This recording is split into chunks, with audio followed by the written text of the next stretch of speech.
କିଏ କୁହେ ତାକୁ କଷ୍ଟ ହୁଏନି ବୋଲି, ଆଉ କିଏ କୁହେ ତାକୁ କାନ୍ଦିବା ମନା।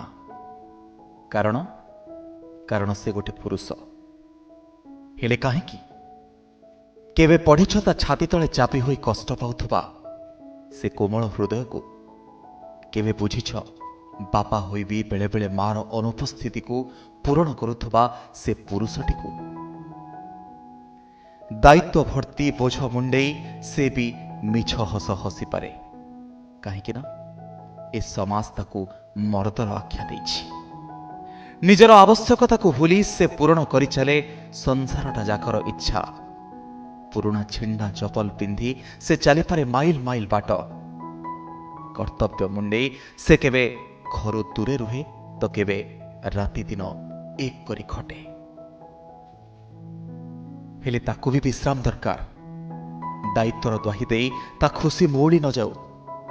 ସେ ବି ଦୁଃଖରେ କାନ୍ଦିବ, ସୁଖରେ ହସିବ। ତାର ବି ଆବଶ୍ୟକତା ପୂରଣ ହେବ। ବାପା, ଭାଇ, ସ୍ୱାମୀର ଭୂମିକା ଭିତରେ ସେ ବି ନିଜ ପାଇଁ ବଞ୍ଚିବ।